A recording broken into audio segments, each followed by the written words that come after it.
சீமானன்னு விடுங்கண்ணே, பாவனே அவர் ஏன. விஜயலட்சுமி அக்கா பேசுறப்பல சீமானன்னு எம்எல்ஏ கிளம்பி வருவார். அவர் மாத்திர விஜயலட்சுமி அக்கா அங்கிருந்து அட்டாக் பண்ணுவாங்க. உடனே சம்பந்தம் இல்லாம சீமானன்னு எம்எல்ஏ அட்டாக் வருவார். அண்ணே அண்ணே நான் வம்புக்கு அண்ணே, நான் பெருந்தரனையா சொல்றேன். ஜூன் 4ஆம் தேதி ரிசல்ட்டை நீங்க பார்க்க போறீங்க. இன்னைக்கு பாரதிய ஜனதா கட்சி திராவிட கட்சிகள் இல்லாம தனித்து நிக்கிறோம். 19 இடத்துல நிக்கிறோம். நீங்க சீமானந்தனை பிஜேபியினுடைய 23 இடத்துல கம்பேர் பண்ண -30% அவர் கொடுக்குறாங்க. அப்ப பக்கத்துல வர்றாருன்னு பாருங்க. பிரகாஷ் ராஜ் அவங்க அதாவது பெங்களூர் சென்ட்ரல் தொகுதியில நிற்கும் பொழுது டெபாசிட்டை இழந்தவர் என்பதுதான் பிரகாஷ் ராஜ் அவர்களுக்கு அரசியல் இருக்கக்கூடிய அனுபவம். ஜெயலலிதா அவர்கள் ஒரு தீவிரமான ஹிந்துத்துவவாதி. அதை ஏடிஎம்கே இருக்கக்கூடிய தலைவர்கள் ஒரு முறை அதை டவுன்லோடு பண்ணி படிக்கணும். ஹிந்துத்துவா என்பது மதம் சார்ந்தது கிடையாது. It's a way of life. அது வாழ்வியல் முறை. 1984 ஜூலை 26ஆம் தேதி ஆர்டிகல் 370 எடுக்கப்பட வேண்டும் என்று பாராளுமன்றத்திலே பேசிய ஒரு தலைவர் செல்வி ஜெயலலிதா. 2003 பத்திரிகையாளர் ஒரு கேள்விக்கு பதில் சொல்றாங்க, ராமர் கோவில் இந்தியால கட்டலினா பாகிஸ்தான்ல கட்டுவாங்க. ஆனா இன்னைக்கு அந்த கட்சியினுடைய தலைவர்கள் என்ன சொல்றாங்க, முட்டி வலி அதனால ராமர் கோவிலுக்கு போக மாட்டேன், இடுப்பு வலி அதனால போக மாட்டேன். RSS அலுவலகம் இதே சென்னையில பயங்கரவாதிகளால் குண்டு வெடித்து தகர்க்கப்பட்ட பொழுது அதை ஜெயலலிதா அம்மையார் அவர்கள் RSS அலுவலகத்தை முழுமையாக கட்டி கொடுப்பதாக சொன்னார்கள். தமிழகத்தினுடைய RSS அதை மறுத்தது. நாங்களே மக்கள்கிட்ட பணம் வாங்கி கட்டிக்கிறோம், அரசு பணத்துல எங்களுக்கு கட்டி கொடுக்காதீங்க. அரசு பணத்திலே ஒரு RSS அலுவலகத்தை கட்டி கொடுப்பேன், குறிப்பாக பயங்கரவாத தாக்குதலுக்கு பிறகு ஜெயலலிதா அம்மா சொன்னாங்க. இப்ப நீங்க சொல்லுங்க, நான் ஜெயலலிதா அவர்கள் இந்துத்துவவாதி என்று சொல்வதிலே என்ன தவறு?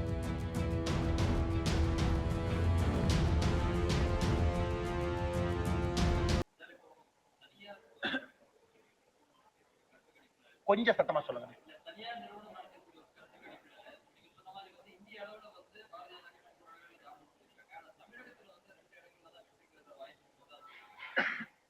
ஆனா தமிழகத்தை பொறுத்தவரை முதல் கட்ட வாக்குப்பதிவு தமிழகத்துக்கு இருந்துச்சுங்களா. அதாவது நிறைய இடத்துல எங்களுடைய பார்வை மும்முனை போட்டி நிறைய இடத்துல இருந்துச்சு. கடைசி ஒரு வாரத்துல அது இருமுனை போட்டியா மாறுச்சு. அதனால தமிழகத்தை பொறுத்தவரை நான் ஏற்கனவே சொல்லி இருக்கின்றேன், தேசிய ஜனநாயக கூட்டணி பாரதிய ஜனதா கட்சி இரட்டை இலக்கு அப்படின்னு ஒரு டார்கெட் வச்சிருக்கோங்கன்னா, ஏன்னா நம்ம தேர்தல் நடந்து முடிஞ்சிருச்சு, அதுக்கப்புறம் உங்கள்கிட்ட நான் என்னோட என்ன பிரதிபலிப்ப நான் சொல்றேன், ஏதோ மோட்டிவேட் பண்றக்காக ஒரு நம்பரை நான் சொல்லல. அதனால எங்களுடைய இன்டர்னல் அசஸ்மெண்ட் எல்லாமே நம்ம பாக்குறோம். நிறைய இடத்துல கடுமையான போட்டி நடந்திருக்கு, இல்லை என்று நான் மறுக்கவில்லை. விக்டரி மார்ஜின் ரொம்ப குறைவா இருக்கலாம், 40,000 50,000 30,000 அந்த மாதிரி இருக்கலாம். ஆனா தேசிய ஜனநாயக கூட்டணியில பெரிய தலைவர்கள் இருக்கிறாங்க. தேனியில பாருங்க, டிடிவி தினகரன் அவர்கள். தருமபுரி உதாரணத்துக்கு எடுத்துக்கங்க, ராமநாதபுரம் எடுத்துக்கங்க, சிவகங்கை எடுத்துக்கங்க, பெரம்பலூர் எடுத்துக்கங்க, வெள்ளூர் எடுத்துக்கங்க. நிறைய தலைவர்கள் போட்டி போட்ட ஒரு தேர்தல் தமிழகத்தை பொறுத்தவரை, அதுவும் குறிப்பாக நம்முடைய தேசிய ஜனநாயக கூட்டணியின் சார்பாக. அதனால் எங்களுடைய எண்ணம் ஒரு கம்ப்ளீட் அசஸ்மெண்ட்டுக்கு அப்புறம் நாங்க இரட்டை இலக்கு என்பதிலே தெளிவாக இருக்கின்றோம். பாரதிய ஜனதா கட்சியும் தேசிய ஜனநாயக கூட்டணியும் சேர்ந்து.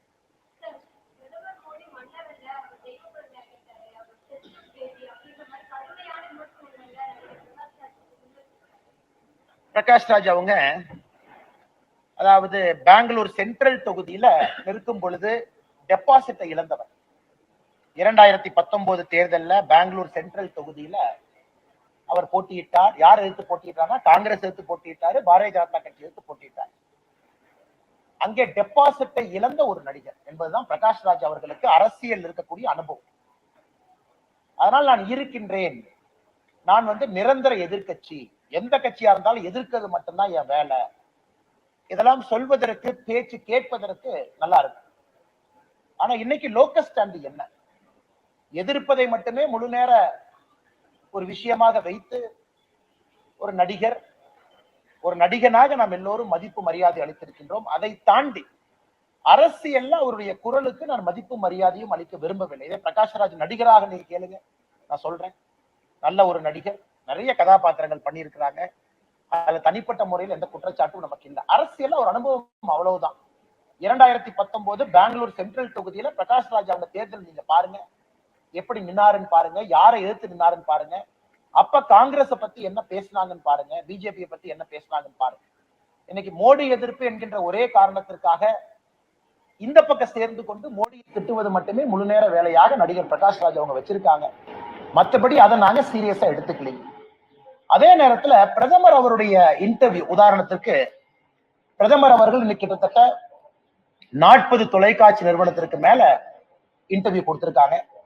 நமக்கு ஒரு பெருமை என்னன்னா, அந்த முதல் இன்டர்வியூவே தமிழ்நாடு சார்ந்த ஒரு தொலைக்காட்சியில இருந்து ஆரம்பிச்சாங்க. பாரம்பரிய உடையில முதல் இன்டர்வியூ, பிரதமருடைய ஃபர்ஸ்ட் நேஷனல் இன்டர்வியூ இந்த எலெக்ஷன் டைம்ல ஒரு தமிழ் ஊடகத்தை கொடுத்துதான் ஆரம்பிச்சாங்க. சோ எல்லா இடத்துலயும் பேசினாங்க. சோ பிரதமர் ஹிந்தியில பேசுறது புரிஞ்ச விட்டவங்க எல்லாத்துக்குமே தெரியும். பிரதமர் அவர்கள் என்ன பேசினாங்க, அர்த்தம் என்னன்னு அது உங்களுக்கும் தெரியும். குறிப்பாக பிரதமர் அவர்கள் என்ன சொன்னாங்கன்னா, இங்கே ஒரு வேலையை செய்வதற்காக அனுப்பப்பட்டவன் நான், என்னுடைய வேலை கர்மா என்ன என்பது எனக்கு தெரியும் அப்படின்னு பிரதமர் சொன்னதை உடனே இவங்க அப்படியே மாத்தி, அது ஹிந்தியில பிரதமர் பேசுனதை மாத்தி, அதை ஸ்டேஜ்ல ஒரு 4 பேர் பேசுறாங்க. அதை வைத்து நாம் என்ன பதில் சொல்றது? அது பிரதமர் அங்க மட்டும் இல்ல, மேடையிலேயே சொல்றாங்க, பொதுக்கூட்டத்திலேயே பேசுறாங்க. அவருடைய கடமை என்ன? ஆண்டவன் எனக்கு என்ன வேலை கொடுத்திருக்கான், அந்த வேலையை செய்யறங்கிறாங்க. அதனால இதை திருச்சி பேசுறவங்ககிட்ட நம்ம என்ன பதில் சொல்றது மேடம்?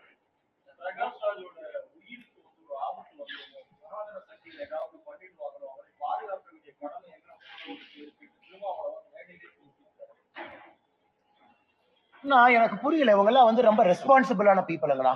உதாரணத்துக்கு திருமாவளவன் அவர்கள் இன்னைக்கு ஒரு சிட்டிங் எம்பி, ஒரு அரசியல் கட்சியினுடைய தலைவர். பேசும் பொழுது அந்த வார்த்தையிலே ஒரு பொறுப்பாக பேச வேண்டிய ஒரு நபர், ஒரு சாதாரண தொண்டனோ என்ன வேணாலும் பேசிட்டு போறேன் அப்படிங்கிற மாதிரி ஒரு இல்லைனா. ஏன்னா இந்தியாவை பொறுத்தவரை, நம்மை பொறுத்தவரை, இது மோடி அவர்களே பல இடத்துல சொல்லியிருக்காங்க, மோடி எதிர்ப்பு என்பது பல எல்லைக்கு சில பேர் கொண்டு போயிருக்காங்க, பல எல்லை கொண்டு போயிருக்காங்க மோடி எதிர்ப்பு. டெல்லியிலிருந்து கேரளா வரைக்கும் பாக்குறோம், மோடி அவர்களை எதிர்த்து பேசுறவங்களை பாக்குறோம். அது ஜனநாயகத்துல எங்களை பொறுத்தவரை உங்களுக்கு முழு உரிமை இருப்பதாகத்தான் பாரதிய ஜனதா கட்சியாக இருக்கட்டும், நம்முடைய பாரத பிரதமர் நரேந்திர மோடி அவர்களாக இருக்கட்டும், அப்படித்தான் பாக்குறோம். முழு உரிமை, என்ன வேணாலும் பேசலாம். ஏன்னா பல பத்திரிகை இன்டர்வியூல மோடி அவர்கள் தெளிவுபடுத்திருக்காங்க இந்த கடந்த ஒரு மாத காலத்துல. அதனால் அண்ணன் திருமாவளவன் அவர்களுக்கு என்னுடைய வேண்டுகோள், பேசும் பொழுது ஒரு பொறுப்போடு ஒரு பாராளுமன்ற உறுப்பினராக அவர் பேசணும். இன்னைக்கு சனாதனம் அதை மாத்தி மாத்தி பேசுறாங்க, சனாதன ஆதிக்கம் மாத்தி மாத்தி பேசுறாங்க, சனாதனம் என்பதையே திருச்சி பேசுறாங்க. ஆனால் இந்தியாவிலே நாங்கள் ஆட்சியில் இருக்கும் வரை, மோடி அவர்கள் பிரதமராக இருக்கும் வரை, மாற்று குரல் இருக்கக்கூடிய எந்த நண்பராக இருந்தாலும் எந்த அச்சுறுத்தலும் அவர்களுக்கு இல்லை. நாங்க ஸ்டாலின் அவங்கள மாதிரி காலையில் 2 மணிக்கு அரெஸ்ட் பண்ண போறது இல்ல, 3 மணிக்கு தூக்கி ஜெயில வைக்கிறது இல்ல, ஒரு ஊடக நண்பர் மாதிரி குண்டாஸ் நாங்க போட போறது கிடையாது. அதெல்லாம் எங்க ஆட்சியில யாரு மேலேயும் நாங்க போட மாட்டோம். அதனால 2 மணிக்கு 3 மணிக்கு வீடு புகுந்து கருத்துரிமையை நசுக்கி ஆட்சி செய்யக்கூடிய முதலமைச்சர் மாண்புமிகு திரு மு.க. ஸ்டாலின் அவர்கள் கூட்டணியில் இருக்கக்கூடிய திருமாவளவன் அவர்கள் கருத்துரிமையை பத்தி பேசுவதா வேடிக்கையா இருக்கு.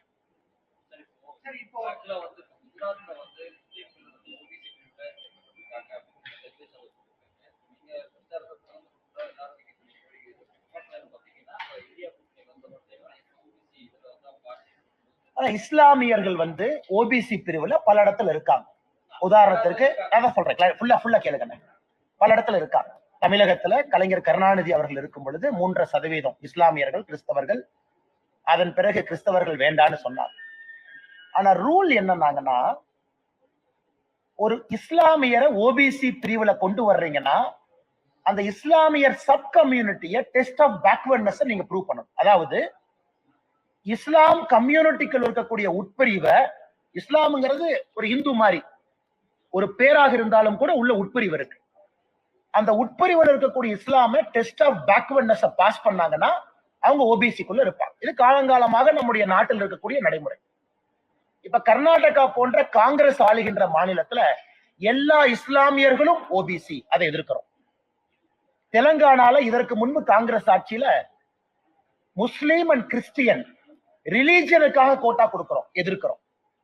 ஏன்னா ஓபிசி என்பது எல்லா ஹிந்து ரிசர்வேஷன் கான்ஸ்டிடியூஷன் இடம் கிடையாதுங்க, எல்லா முஸ்லீம் ரிசர்வேஷன் கிடையாது, எல்லா கிறிஸ்டியன் ரிசர்வேஷன் கிடையாது. ஆனா முஸ்லீம் கம்யூனிட்டியில் இருக்கக்கூடிய சில முஸ்லீமுக்கு ஓபிசியில டெஸ்ட் ஆஃப் பேக்வர்ட்னஸ் பாஸ் பண்ணா அவங்களுக்கு ரிசர்வேஷன் இருக்கு. அது சுப்ரீம் கோர்ட்லயே சேலஞ்ச் பண்ணி தெலங்கானால வெறும் முஸ்லீமா ரிசர்வேஷன் கொடுத்த ஸ்ட்ரைக் டவுன் பண்ணி முஸ்லீம் கம்யூனிட்டிக்குள்ள உட்பிரிவு எடுத்து அதுல எந்த பர்டிகுலர் உட்பிரிவு பேக்வர்டா இருக்கிறாங்கன்னு ப்ரூவ் பண்ணா அலோவ் பண்றேன்னு சொல்லி அலோவ் பண்ணிருக்காங்க. அதனால நண்பர்களுக்கு நான் சொல்லக்கூடிய கருத்து என்னன்னாங்க, நாங்கள் எதிர்ப்பது ரிலிஜியன் பேஸ்ட் ரிசர்வேஷன்.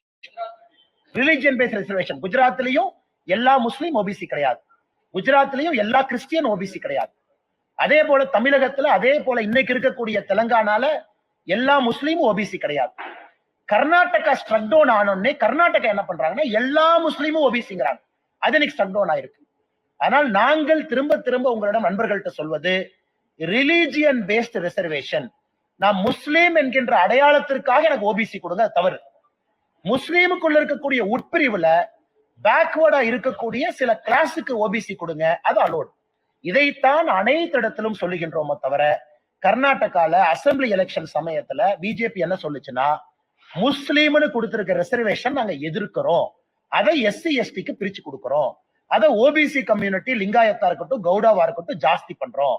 இதே இஸ்லாம்ல ஒரு அரசு டெஸ்ட் ஆஃப் பேக்வர்ட்னஸ் பண்ணி குறிப்பிட்ட சமுதாயம் இஸ்லாம் மதத்துக்குள்ள இவங்க ஓபிசியா கொண்டு வர வேண்டும் என்றால் இன்னைக்கு அரசியலமைப்பு சட்டத்துல இடம் இருக்கு. இதை புரிஞ்சுக்கணும். குஜராத்திலும் அதான் நடந்திருக்கு.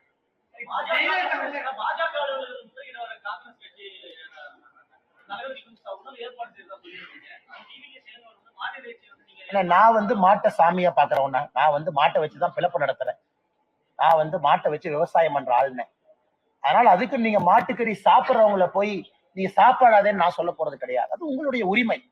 நம்ம நாட்டுல உங்களுக்கு என்ன உணவு வேணுமோ நீங்க சாப்பிடுங்க, நான் உங்க கையை பிடிச்சு சாப்பிடாதீங்கன்னு நான் சொல்ல போறது இல்லை. நான் மாட்டை வச்சு வாங்க.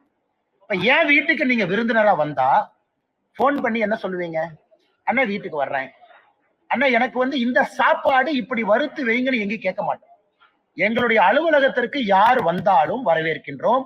முற்றுகைக்கு வர்றீங்களா, மத்தியானம் லஞ்சு கொடுக்குறோம், நல்லா சாப்பிட்டுட்டு போங்க. ஆனா உங்க அலுவலகத்துக்கு வரணும். இத வந்து மகாத்மா காந்தி அவர்கள் பீஃபை பத்தி என்ன சொல்லியிருக்காங்க, யங் இந்தியால மகாத்மா காந்தி என்ன எழுதியிருக்காங்க, மகாத்மா காந்தி அவர்கள் பல்வேறு காலகட்டத்துல மாட்டு இறைச்சியை பத்தி என்ன எழுதியிருக்காங்க அப்படிங்கிறத EVKS இளங்கோவன் ஒரு முறை படிக்கணும். இன்னைக்கு அடிப்படையில காங்கிரஸ் கட்சியில ஒரு தலைவராக இருக்கக்கூடியவர்கள் வந்து, நான் ஏற்கனவே மறுபடியும் சொல்றேன், உணவு விஷயத்துல உங்களுடைய தனிப்பட்ட உரிமை. ஆனா என்ன நீங்க ஃபோர்ஸ் பண்ண முடியாது. உதாரணத்துக்கு நான் உங்களை கூப்பிட்டு, அண்ணே நீங்க மாட்டு இறைச்சி சாப்பிடாதீங்கன்னு சொல்றதுக்கு எனக்கு உரிமை இல்லை. அது உங்க உரிமை, நீங்க என்ன வேணுமோ சாப்பிடுங்க. நீங்க என்னைய மாட்டு இறைச்சியை சமைச்சு கொடுங்கன்னு கேட்கறதுக்கு உங்களுக்கு உரிமை. ஏன்னா நம்ம நாட்டுல இது சர்வதிகாரத்தனம் இல்லையா? இதே பாரதிய ஜனதா கட்சியில் ஒருத்தவங்களை கூப்பிட்டு, அண்ணா நீங்க மாட்டு இறைச்சி சாப்பிடாதீங்கன்னா நீங்க என்ன சொல்லியிருப்பீங்க? ஐயோ இந்தியாவில் அரசியலமைப்பு சட்டம் உடைஞ்சு போச்சு, இப்படி ஆகி போச்சு, சர்வதிகாரம். ANS பிரசாத் சொல்றாங்க. இன்னைக்கும் அவர்கள் வந்தால் உணவு கொடுப்பது எங்களுடைய பாரம்பரியம், உணவு கொடுக்கின்றோம். வந்துட்டு யாரையும் தடுக்க போறது. மாட்டிறைச்சி கொடுத்தா தான் நான் வருவேன்னு ஒரு காங்கிரஸ் கட்சி தலைவர் சொல்வது மகாத்மா காந்தி அவர்கள் சிந்தனையில் இருந்து எந்த அளவுக்கு ஒரு காங்கிரஸ் கட்சி மாறி இருக்கிறது என்பதற்கு EVKS இளங்கோவன் அவருடைய பேச்சே சாட்சி. இதை முடிச்சு வந்தாரு. ஒரே கேள்விதான் கேட்கிறேன். இத மறுபடியும் சொல்றேங்க, மறுபடியும் சொல்றேன். அதான் அண்ணே மறுபடியும் சொல்றேன். இல்ல, ஜெயலலிதா அவர்கள் வந்து ஒரு தீவிரமான இந்துத்துவவாதி. யாராவது அதிமுக நண்பர்களுக்கு சந்தேகம் இருக்குன்னா, 1995 ஜஸ்டிஸ் JS வர்மா உச்ச நீதிமன்றம் ஹிந்துத்துவாவை பத்தி ஒரு தீர்ப்பு உச்ச நீதிமன்றம் கொடுத்திருக்காங்க. அந்த தீர்ப்புக்கு பிறகு அந்த தீர்ப்பை இன்னும் யாரும் ஆராயல. Last standing verdict on Hindutva 1995. Ram Jethmalani போன்ற மனிதர்கள் ஒரு பக்கம் ஆஜராகிறாங்க, சிவசேனா. என்ன கேஸ்னா, ஹிந்துத்துவானா என்ன? ஒரு தலைவர் தேர்தல் களத்துல ஹிந்துத்துவான்னு சொன்னா அது மத பிரச்சாரமா இல்லையா? ஹிந்துத்துவானா ஒரு மதமா? ஹிந்துத்துவானா ஹிந்துவா? இதுதான் கேள்வி. இது உச்ச நீதிமன்றத்துல ஒரு பெரிய டிஸ்கஷனுக்கு பிறகு ஒரு சரித்திர தீர்ப்பு கொடுக்கிறார் 1995. அது ADMK இருக்கக்கூடிய தலைவர்கள் ஒரு முறை அதை டவுன்லோடு பண்ணி படிக்கணும். ஹிந்துத்துவா என்பது மதம் சார்ந்தது கிடையாது. It's a way of life. அது வாழ்வியல் முறை. இந்த மண்ணினுடைய கலாச்சாரம், இந்த மண்ணில 12,000 ஆண்டுகளாக 20,000 ஆண்டுகளாக நாம் எப்படி வாழ்ந்திருக்கின்றோமோ அதை பிரதிபலிக்கக்கூடிய உணர்வு ஹிந்துத்துவா. ஹிந்துத்துவாவை பொறுத்த வரைக்கும் பல இடத்துல நான் சொல்றேன், அனைவரையும் அரவணைப்பதுதான் ஹிந்துத்துவா. இத டீஸ்டா சிட்டில்வாட் அந்த NGO, ஃபேமஸ் NGO அம்மா இதை ரிவ்யூக்கு போறாங்க 2013. சுப்ரீம் கோர்ட் ஹிந்துத்துவா தீர்ப்பு தவறு பண்ணிருக்கீங்க, அது இந்துத்துவங்களோட இன்டர்பிரிட்டேஷன் தப்பு, அதனால இந்த தீர்ப்பை மறுபடியும் நீங்க ஆராயணும் சுப்ரீம் கோர்ட் போகும் பொழுது சுப்ரீம் கோர்ட் 1995 தீர்ப்பை ஆராய மறுத்து விட்டார். இன்னைக்கு இந்தியால 1995 உச்ச நீதிமன்றம் கொடுத்த தீர்ப்பு இந்துத்துவாவை பத்தி, அதுதான் இன்னைக்கு பைபிள், அதான் குரான், அதான் பகவத்கீதை. அதை வச்சுதான் நான் பேச முடியும். இந்துத்துவா என்னை பொறுத்த உங்க இந்துத்துவா என்ன? நல்ல கேள்வி. ஏன் இந்துத்துவா எல்லாரையும் அரவணைக்கும். இன்னைக்கு நான் ஜெயலலிதா அம்மாவை பத்தி சொல்ற கேள்வி. 1984 செல்வி ஜெயலலிதா அவர்கள் ராஜ்யசபா எம்பியா டெல்லியில இருக்கிறாங்க. அப்ப பாராளுமன்றத்துல ஜெயலலிதா அம்மா பேசுறாங்க. ஜூலை 26, 1984. நான் பிறந்த மாதம் ஒரு மாசம் கழிச்சு. அப்ப நான் ஒரு மாசம் குழந்தை. இப்ப ஜெயலலிதா அம்மா பேசுறத நான் அப்படியே படிக்கிறேன் ஆங்கிலத்தில். Finally, I now pose 2 questions to the Honorable Minister for Home Affairs. Will the center consider placing Jammu and Kashmir under governor rule? Why delay Jammu and Kashmir being integrated with the rest of the Indian Union? Why not bring it under the purview of the Constitution of India in conformity with all other states of Indian Union?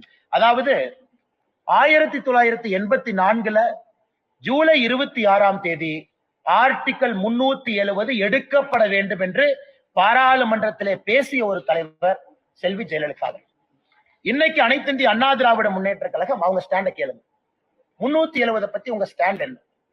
Ramar கோவிலை பத்தி அம்மா ஜெயலலிதா அவர்கள் national integration council meeting November 23, 1992 பேசுறாங்க. என்ன சொல்றாங்கன்னா, கர சேவை என்பது தவறான வார்த்தை கிடையாது, அது சரிங்கிறாங்க. கர சேவையை டிஃபெண்ட் பண்ணி நேஷனல் இன்டகிரேஷன் கவுன்சில் மீட்டிங்ல சொல்றாங்க. குறிப்பாக இந்த கர சேவைக்காக பாரதிய ஜனதா கட்சியினுடைய ஆட்சி மத்திய பிரதேசம், ஹிமாச்சல பிரதேசம், ராஜஸ்தான், இந்த பாபரி மஸ்ஜித்துக்காக பாரதிய ஜனதா கட்சி ஆட்சியை டிஸ்மிஸ் பண்றத நான் கடுமையாக எதிர்க்கின்றேன் அப்படின்னு ஜெயலலிதா அவங்க நேஷனல் இன்டகிரேஷன் கவுன்சில்ல பேசியிருக்காங்க. 1993 செல்வி ஜெயலலிதா அவர்கள் அம்மா அவர்கள் ஏடிஎம்கே தொண்டர்கள்ட்ட 20 லட்சம் கையெழுத்து இயக்கம் நடத்துறாங்க. ராமர் கோவில் கட்ட வேண்டும் என்பதற்காக அதிமுகவினுடைய தொண்டர்கள் கையெழுத்து இயக்கம் நடத்த வேண்டுங்கிறாங்க. அதனுடைய நிறைவு விழா சென்னையில நேஷனல் அவேக்கனிங் மீட்டிங்க்கு எல்கே அத்வானி வந்து பங்கேற்கிறாங்க. 2003 பத்திரிகையாளர் ஒரு கேள்விக்கு பதில் சொல்றாங்க, ராமர் கோவில் இந்தியால கட்டலினா பாகிஸ்தான்ல கட்டுவாங்க. ஆனா இன்னைக்கு அந்த கட்சியினுடைய தலைவர்கள் என்ன சொல்றாங்க, முட்டி வலி அதனால ராமர் கோவிலுக்கு போக மாட்டேன், இடுப்பு வலி அதனால போக மாட்டேன். அதனால இதெல்லாம் கம்பேரிசன் பண்ணி சொல்றேன். அடுத்தது uniform civil code 2003 uniform civil கோடுக்கு அம்மா ஜெயலலிதா அவங்க சொல்றாங்க, it is very much necessary for a multi religious country like India rendering equality to all. பொது சிவில் சட்டம் என்பது வேண்டும் என்கிறாங்க. இன்னைக்கு 2023 ஜூலைல அனைத்து இந்திய அண்ணா திராவிட முன்னேற்ற கழகம் அதை எதிர்க்கிறார். நாங்க கம்பேர் பண்ணோம். ராமசேத்துவை பத்தி மார்ச் 2012 ஜெயலலிதா அவர்கள் மத்திய அரசு கிட்ட சொல்றாங்க, இந்த ராமர் பாலத்தை ஒரு நேஷனல் மானுமெண்டா நீங்க அறிவிங்கிறாங்க. அதுக்கப்புறம் சுப்ரீம் கோர்ட்ல ரிட் பெட்டிஷன் 2007 ஜெயலலிதா அம்மா ஃபைல் பண்றாங்க. அதுல Tuticorin port trust union of India ministry of culture Ramar சேதுவை நேஷனல் மானுமெண்ட் பாரம்பரிய சின்னமா அறிவிங்கிறாங்க. ஆனா இன்னைக்கு அசம்பிளில ஏடிஎம்கே அபிஷியல் ஸ்டாண்ட் என்ன? பொள்ளாச்சி ஜெயராமன் அவர்கள் சொல்றாங்க, நயினார் நாகேந்திரன் அவர்கள் பிஜேபி இதை முழுமையாக ஆதரிக்குது. அதாவது ராம் சேத்துவை பொறுத்தவரை அந்த நேஷனல் மானுமெண்ட் வரணும். ஜெயராமன் அவங்க சொல்றாங்க, இந்த ப்ராஜெக்டை நாங்க ஸ்டடி பண்ணுவோம், ஸ்டடி பண்ணிட்டு அதோடைய சாதக பாதகத்தை பார்த்து அதன் பிறகு முடிவெடுப்போம் அப்படி. அதாவது அம்மையார் ஜெயலலிதா அவருடைய கொள்கையிலிருந்து நான் என்ன ஆன்டி கன்வர்ஷன் லாக்குள்ள போக விரும்பல. ஜெயலலிதா அம்மா 1991 வேத பாடசாலை தமிழ்நாட்டுல உருவாக்குனாங்க. அதுக்குள்ள நான் போக விரும்பலீங்க. அதனால யாராவது ஏடிஎம்கே நண்பர் இதை அப்போஸ் பண்றாங்கன்னா விவாதத்திற்கு பாரதிய ஜனதா கட்சி தயாராக இருக்கிறது. ஒரு எஸ்டிபிஐயோட நாங்க கூட்டணி வச்சுட்டோம் அப்படிங்கிற ஒரே ஒரு காரணத்திற்காக மாத்தி பேச வேண்டிய அவசியம் அனைத்து இந்திய அண்ணா திராவிட முன்னேற்ற கழகத்தில் இருக்குமே தவிர எங்களுக்கு இல்லை. 1993 RSS அலுவலகம் இதே சென்னையில பயங்கரவாதிகளால் குண்டு வெடித்து தகர்க்கப்பட்ட பொழுது அதை ஜெயலலிதா அம்மையார் அவர்கள் RSS அலுவலகத்தை முழுமையாக கட்டி கொடுப்பதாக சொன்னார்கள். தமிழகத்தினுடைய RSS அதை மறுத்தது. நாங்களே மக்கள்கிட்ட பணம் வாங்கி கட்டிக்கிறோம், அரசு பணத்துல எங்களுக்கு கட்டி கொடுக்காதீங்க. அரசு பணத்திலே ஒரு RSS அலுவலகத்தை கட்டி கொடுப்பேன், குறிப்பாக பயங்கரவாத தாக்குதலுக்கு பிறகு ஜெயலலிதா அம்மா சொன்னாங்க. இப்ப நீங்க சொல்லுங்க, நான் ஜெயலலிதா அவர்கள் இந்துத்துவவாதி என்று சொல்வதிலே என்ன தவறு? சார் விவாதம் தேவை தேவையில்லைன்னு சொல்றதை விட இன்னைக்கு தமிழகத்துல இந்த இந்துத்துவா அப்படிங்கிற வார்த்தையை குழம்பி பிசங்கி அது ஒரு மாதிரி பாத்தீங்கன்னா அடிச்சு ஒரு மாதிரி கொண்டு போயிட்டாங்க. இன்னைக்கு நாம் எதை சொல்லுகின்றோம் என்றால் இந்துத்துவா என்பது நாங்கள் யாருக்கும் எதிரி இல்லை. இப்ப பாருங்கன்னா ஸ்டாலின் அவர்கள் ஒரு திருமண விழாவுக்கு போறாங்க எதிர்கட்சி தலைவரா.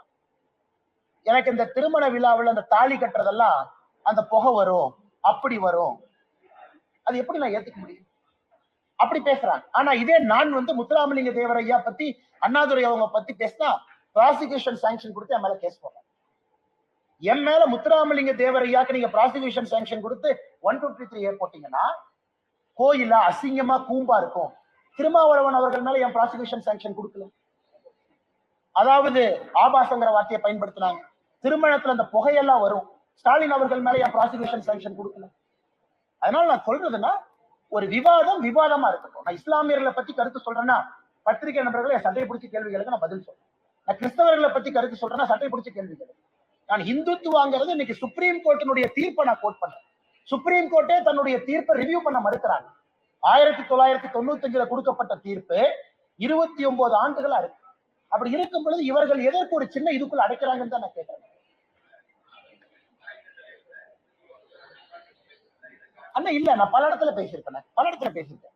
அது பிடிஐனுடைய ஒரு ஆல் ஃபார்மேட் இன்டர்வியூ. பிடிஐ பொறுத்த வரைக்கும்னா எல்லா எடிட்டர்ஸும் உட்கார்ந்து இன்டர்வியூ பண்ணுவாங்க டெல்லியில. அவங்க கூப்பிடுவாங்க.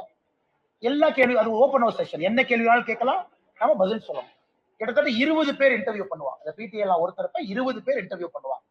அவங்க எடிட்டர்ஸ், பொலிட்டிக்கல் எடிட்டர், எல்லா எடிட்டர். சோ அதுல நான் எப்பொழுதுமே சொல்வதைத்தான் தொடர்ந்து சொல்றேன். எனக்கு இவர்கள் குழம்பி போய் கிடக்குறாங்க. அறிக்கை அதை ஒருத்தர் அப்போஸ் பண்றாங்க. நான் ஜெயலலிதா அவர்கள் இஸ்லாமியர்களுக்கும் கிறிஸ்தவர்களுக்கும் எதிரின்னு எங்கேயுமே சொல்லுங்க. யாரும் நினைச்சுதான் போனாங்க. இந்துத்துவாங்கிற வார்த்தையை மாத்தி அதை அப்படியே பிஜேபி மேல ஒட்ட வைக்கிறாங்க. ஓ பிஜேபி இந்துத்துவா கட்சினா பிஜேபி இஸ்லாமியர்களுக்கு கிறிஸ்தவர்களுக்கு எதிரிங்கிறாங்க. அதை தெளிவுபடுத்துவதற்கும் பத்திரிகை நண்பர்கள் மூலமாக ஒரு வாய்ப்பாக அதை நான் பார்க்கிறேன். வேற ஒன்றும் இல்லை. அண்ணா இந்துத்துவா என்பது எல்லாரையும் அரவணைக்கிறது. 2 மதத்தை சார்ந்து போவது இந்துத்துவா அல்ல, அல்லது இந்து மதத்தை மட்டும் சார்ந்திருப்பது இந்துத்துவா அல்ல. இன்னைக்கு அவங்களுடைய நிலைமை என்ன?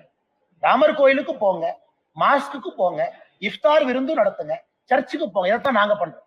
பாரதிய ஜனதா கட்சி இஃப்தார் விருந்து நடத்துறோம், கிறிஸ்துமஸ் நடத்துறோம், ராமர் கோயிலுக்கு போறோம். பட் நான் அங்க போக மாட்டேன், அங்க போனா இப்படின்னா அது எப்படி செக்குலர்?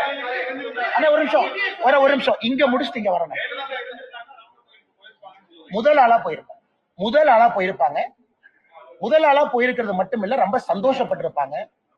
இது இந்தியால யாருமே ராமர் கோவிலை பத்தி ஒரு தீவிரமான பாரதிய ஜனதா கட்சியினுடைய தொண்டன் சொல்வதை விட காரசாரமா பேசினவங்க. அதனால ஜெயலலிதா அவர்களை பொறுத்தவரை இது இந்தியாவினுடைய ஒரு பாரம்பரிய அடையாளமாகத்தான் ராமர் கோயிலை பார்த்தாங்க. அதனால இன்னைக்கு அந்த தலைவர்கள் மாத்தி பேசுறதுக்காக நாம இந்துத்துவ டெபினேஷனை மாத்த முடியாது.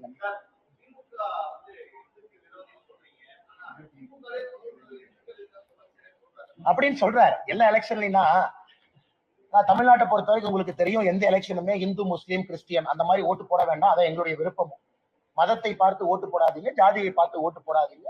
நீங்க நம்ம கேம்பெயின் பார்த்தீங்க 2024 பாரதிய ஜனதா கட்சி தமிழகத்தினுடைய கேம்பெயினை பார்த்தீங்க. நீங்க அசஸ் பண்ணுங்க. நான் இன்னைக்கு பேசுறதுல இருந்து மாத்தி பேசினா நீங்க அசஸ் பண்ணுங்க. ஆனா நீங்க பிரஸ் மீட் ஒண்ணு சொல்றீங்க, ஆனா உங்க கேம்பெயின் ஒண்ணு சொல்றீங்க. உங்க கட்சி 2024 இப்படித்தானே நீங்க பிரச்சாரம் பண்ணீங்க. நாங்க யாரும் அப்படி பண்ணல, சொல்வதைத்தான் நாங்கள் செய்கின்றோம். ஆனா திமுகவை பொறுத்தவரை உள்ளொன்றை வைத்துக் கொண்டு புறம் ஒன்று நாங்க பேசுறோம். மேடம் இங்கிலீஷ் தனியா பண்றது முடிச்சுட்டு ஆனா தமிழக பாஜக நிலைப்பாடு ஒரே நிலைப்பாடு தான். கர்நாடகாவுக்கு அணை கட்டுவதற்கு உரிமை இல்லை. இது ஃபுல் ஸ்டாப். இது கர்நாடகாவுடைய பிரச்சாரத்துல பேசினால்தான். கர்நாடகா பிஜேபியினுடைய ஸ்டார் கேம்பெயினரா அங்க கனடா மீடியாவுக்கு நான் சொன்னேன், அண்ணே உங்களுக்கு டேம் கட்டுறதுக்கு ரைட்ஸ் இல்லை. இதை தயவு செஞ்சு அண்ணாமலை தமிழ்நாட்டுல இருந்து வந்திருக்கான், வாயை பிடிங்கி டிஆர்பி பண்ணலாம் பண்ணாதீங்க. நான் ஆனஸ்டா சொல்றேன், உங்களுக்கு இல்லைண்ணே கனடா பிரஸுக்கு நான் ஆனஸ்டா சொல்றேன்னு இந்த எலெக்ஷன்லயும் சொன்னேன். கனடா பிரஸ்க்கு ஆனஸ்டா சொல்றேன், வாயை பிடிங்கி டிஆர்பி எல்லாம் பண்ணாதீங்க, உங்களுக்கு உரிமை இல்லை. நீங்க கேள்வி கேட்பது. இங்க செல்வ பிறந்தகை என்ன சொல்றாரு? மத்திய ராணுவத்தை கூப்பிடணுமா? அப்ப எதுக்கு காங்கிரஸ் கட்சியில இருக்கீங்க? அவர் ஒரிஜினல் காங்கிரஸா இருந்தா அந்த மாதிரி பேச மாட்டார். நேத்து வந்த காங்கிரஸ்காரர் இருந்தா ராணுவத்தை கூப்பிடணுமா? அங்க யார் இருக்க ஆட்சியில? உங்க தலைவர்கள் ஆட்சியில இருக்கு. அப்புறம் எதுக்கு உங்க கட்சியில கோர் கமிட்டி இருக்கு? 2 மாநிலத்தில் இருக்கக்கூடிய கட்சிக்கு பிரச்சனை வந்தா அதை தீர்க்கறதுக்கு தானே மத்தியில் ஒரு கமிட்டி இருக்கு. அப்புறம் எதுக்கு ஆல் இந்தியா காங்கிரஸ் கமிட்டி இருக்கு? இந்தியாவுடைய நிலைப்பாட்டுக்காக இருக்கு. எதுக்கு ஆர்மி அனுப்பணும்? ஒரு போன் போட்டு நீங்க இங்க இருந்து ஒரு டெலிகேஷன் எடுத்துக்கிட்டு தமிழ்நாட்டினுடைய காங்கிரஸ் டெலிகேஷன் போய் சித்தராமையா பார்க்க முடியாதா? இவர் இங்க இருந்து போனா பார்க்க மாட்டாரா? கர்நாடகா பிரச்சாரத்துக்கு எத்தனை தமிழ்நாடு காங்கிரஸ்காரங்க வந்தாங்க? நான் பல தமிழ்நாடு காங்கிரஸ்காரங்களை பெங்களூர்ல தும்கூர்ல பார்த்தேன். ஒரு 5 நிமிஷம் ஒரு ஆட்டோ எடுத்துட்டு சித்தராமையா வீட்டுக்கு போய் அண்ணே இதை பண்ணாதீங்கன்னு சொல்றதுக்கு எவ்வளவு நேரம்? என்ன நாடக நடிகர் மாதிரி நடித்துக் கொண்டிருக்கிறார் அண்ணே. கேரளாவில் இவர்கள் செய்திருப்பது மிகப்பெரிய அநியாயம். முல்லை பெரியாரை இடித்து கட்டுவதற்கு எந்த உரிமை இல்லை. இந்த பேபி அணைக்கு 2 கொத்தனார் அனுப்பிச்சோம். எத்தனை வருஷம் ஆச்சு? அந்த கொத்தனார் எங்க போனாங்கன்னே தெரியாது. எப்ப கேட்டாலும் கொத்தனார் போயிருக்கிறாங்க, அணைய ஸ்ட்ரென்தன் பண்றோம். அப்புறம் துரைமுருகனை கேட்டா ஒரே ஸ்டாண்ட் சொல்லுவார், அது உச்ச நீதிமன்றத்துக்கு போகும். ஆனா இவங்க எல்லாம் இந்தி கூட்டணி. இன்னைக்கு இப்படி இருக்கிறவங்க ஒருவேளை ஆட்சிக்கு வந்தா என்னன்னு யோசிச்சுப்பாங்க. நான் இன்னைக்கு சொல்வதுன்னு, டெல்லியில ஆம் ஆத்மி கட்சி காங்கிரஸ் தோஸ்தி, 100 கிலோமீட்டர் பஞ்சாப்ல எதிரி. தமிழ்நாடு, கேரளா, ஆந்திரா, கர்நாடகா தண்ணி பிரச்சனை உங்களுக்கு தெரியும், ஒரே கூட்டணி. இவங்க ஆட்சிக்கு வந்தா என்ன ஆகும் மட்டும் நீங்க யோசிச்சுப்பாங்க. நாங்க ஆட்சியில் இருந்திருக்கோம், பாரதிய ஜனதா கட்சி கர்நாடகா ஆட்சியில் இருந்திருக்கு. அன்னைக்கு பாரதிய ஜனதா கட்சி எதிர்த்து உண்ணாவிரதம் நடத்தி காட்டி இருக்கின்றோம். உண்ணாவிரதம் தஞ்சாவூர்ல மேகதாத்து அணை கட்டக்கூடாது என்று பாரதிய ஜனதா கட்சி உண்ணாவிரதம் நடத்தணும். ஏன்னா கேட்டீங்க, நண்பர்கள் கேட்டீங்க, அண்ணே பாஜக ஆட்சியில் இருக்கு ஏன்னு? எங்கள் உரிமைக்கு நாங்கள் போராடுகின்றோம். காங்கிரஸ் உண்ணாவிரதம் நடத்த சொல்லுங்க. சாப்பாடு கொடுக்குறோம்னா உண்ணாவிரதம் முடிச்சு பீஃப் கேட்பாங்க. சீமானண்ண விடுங்கண்ணே, பாவனே அவர் ஏன். விஜயலட்சுமி அக்கா பேசுறப்பல சீமானண்ண எம்எல்ஏ கிளம்பி வருவார். அவர் மாத்திர விஜயலட்சுமி அக்கா அங்கிருந்து அட்டாக் பண்ணுவாங்க, உடனே சம்பந்தம் இல்லாம சீமானண்ண எம்எல்ஏ அட்டாக் வருவார். அண்ணே நான் சீமானண்ண வம்பு கிழத்தினா, அவர் விஜயலட்சுமி அக்காக்கு பதில் சொல்லணும். எங்கிட்டதுக்கு அவர் பேசுறாரு. அண்ணே நான் வம்பு கிழத்தினா, அண்ணே நான் பெருந்தரணையா சொல்றேன், ஜூன் 4ஆம் தேதி ரிசல்ட் நீங்க பார்க்க போறீங்க. இன்னைக்கு பாரதிய ஜனதா கட்சி திராவிட கட்சிகள் இல்லாம தனிச்சு நிக்கிறோம். 19 இடத்துல நிக்கிறோம், 4 இடத்துல சிம்பிள் நிக்கிறோம். நீங்க சீமானண்ணனை பிஜேபியினுடைய 23 இடத்துல கம்பேர் பண்ண. நான் சொல்வது பக்கத்துல சொல்ல, -30% அவர் கொடுக்குறேன். நாங்க வாங்கின ஓட்டுல இருந்து 30% மைனஸ் பண்ணிக்கங்க. அப்ப பக்கத்துல வர்றாருன்னு பாருங்க. சரி, உங்களுக்காக நீங்க நல்ல ஒரு மாதிரி தெரியுறீங்க, இன்னும் ஒரு -20% டிஸ்கவுண்ட், அப்படின்னா -50% டிஸ்கவுண்ட் கொடுக்குறேன். நான் அண்ணே அவர் அரசியல் கட்சி நடத்துறாரு, நல்லா இருக்கட்டும், நான் அவரை கட்சி இழுத்து மூடுங்களா நான் சொல்ல விரும்பல. இதே இதுக்கு முன்னாடி என்ன சொன்னாரு, மக்கள் நல கூட்டணியை விட 1 ஓட்டு அதிகமா வாங்குவேன். அண்ணன் யாரோ எடிட் பண்ண சரியா பிடிச்சாரு, கட்சியை கலைச்சிருவேன். கரெக்டா எலெக்ஷன் முடிஞ்சு 2016 கேட்டாங்க, நான் சொன்னேன், ஆனா என்ன அப்படின்னாரு. அதனால சீமானன் அந்த தர்ம சங்கடத்துல நான் விட விரும்பல. அவர் கட்சி நடத்தட்டும். தமிழகத்துல சீமான் அவருடைய குரல் முக்கியமான குரல், அந்த குரல் இருக்கணும். ஆனால் நான் விவாதத்துக்கெல்லாம் வரல. சீமானன் மீது மரியாதை இருக்கக்கூடிய நபர் நான். சம்பந்தமே இல்லாத ஏதோ ஒண்ணு டைவர்ட் பண்றதுக்கு எங்க மேல விட வேண்டாம் தான் நான் சொல்றேன். இதை பண்ணிட்டா அப்புறம் ஜூன் 4ஆம் தேதி உங்க மூஞ்சியை நான் பார்க்கணும், எங்க மூஞ்சி நீங்க பார்க்கணும். அதனால தேவையில்லாத ஏன் அந்த போட்டிக்கு அவர் வராருன்னு எனக்கு தெரியும்.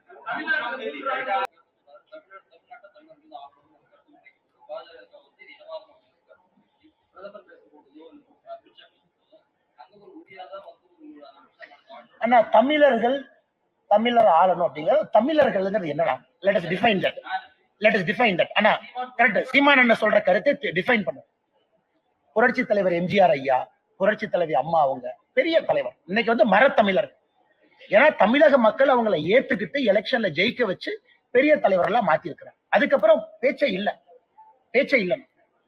இன்னைக்கு வி.கே. பாண்டியன் அவர்கள் நாளைக்கு எலெக்ஷன்ல நின்னு ஜெயிச்சு அரசியல் அதிகாரத்தை கையில் எடுக்கட்டும். அதுக்கப்புறம் இந்த இன்சைடர் அவுட் சைடர் பிரச்சனை வராது. நான் எலெக்ஷன்ல நிக்க மாட்டேன் டிக்ளேர் பண்ணிட்டு you cannot run a political பார்ட்டிங்க. இப்ப நான் இங்க இருக்கேன், எலெக்ஷன் நின்னு அக்கௌண்டபிலிட்டி கொடுக்குறேன், வெற்றி தோல்வி உங்க முன்னாடி நிக்கிறேன். நீங்க 5 வருஷத்துக்கு ஒருக்கா எவாலுவேட் பண்ணணும். எல்லா தலைவரும் 5 வருஷத்துக்கு ஒருக்கா நீங்க எவாலுவேட் பண்ணுங்க, சர்டிபிகேட்டை புதுப்பீங்க. ஆனா ஒரிசாவை பொறுத்தவரை வி.கே. பாண்டியன் அவர்களை பத்தி பாரதிய ஜனதா கட்சி தலைவர்கள் சொல்லி இருக்கக்கூடிய கருத்து அண்ணன் கேட்ட 2வது கேள்வி. இப்ப வி.கே. பாண்டியன் அவர்கள் நான் போக விரும்பலைங்கன்னா, வி.கே. பாண்டியன் அவர்களுக்கு அங்க யாரும் சப்போர்ட் பண்றாங்க? ஆனா உலகத்துல எங்க போய் தமிழ்காரங்க சாதிச்சாலும் முதல்ல பெருமைப்படுறாள் நான் தான். தமிழ்நாட்டுல பிறந்த ஒரு தொழிலதிபர் இந்தியாவில போய் கொடி கட்டி பறக்கட்டும். இந்த அரசியல் இதுக்குள்ள வேண்டாம். தேர்தல் களத்துல சூடான 2 கருத்துக்கள், இங்க ஒரு கருத்து அங்க ஒரு கருத்து போயிருக்கும். அந்த கருத்துக்கு ஒரு பதில் கருத்து சொல்லி அது சூடான கருத்தா மாறிடும். நம்ம தமிழ்காரங்க எங்க போனாலும் ஜெயிச்சு வரட்டும், அந்தந்த மாநிலத்துல கோல் வச்சுட்டும் பொலிட்டிக்கல் இன்டர்ஃபரன்ஸ்குள்ள போக வேண்டாம். நாளைக்கு வி கே பாண்டியன் ஜெயிச்சு வரட்டும், ஒரு தமிழரா இங்கிருந்து நான் பாராட்டு. அண்ணன் நம்ம ஊருக்காரர் அங்க போய் ஜெயிச்சிருக்காரு. சியோன் கோலிவாட்ல கேப்டன் தமிழ்ச்செல்வன் ஜெயிச்சிருக்காரு. மும்பை போறோம், சியோன் கோலிவாட்ல தமிழ்நாட்டுக்கு வெளியே தமிழ்நாட்டுல பிறந்த ஒரே எம்எல்ஏ மும்பைல கேப்டன் தமிழ்ச்செல்வன். நீங்களும் கொஞ்சம் அவரை பத்தி பேட்டி எடுக்கணும். மராட்டி இருக்கக்கூடிய இடத்துல சியோன் கோலிவாடு தொகுதியில ஒரு தமிழர் ஜெயிச்சிருக்காரு 3வது முறை. எனக்கு பெருமைதான். அந்த மராட்டி இருக்கிற ஊர்ல நான் தமிழ்ல போய் பேசிட்டு வர்றேன், ஏன்னா அவர் இருக்கிறனால. அதனால தயவு செஞ்சு தமிழ் வெர்சஸ் நான் தமிழ் கொண்டு போக வேண்டாம். நன்றி அண்ணா.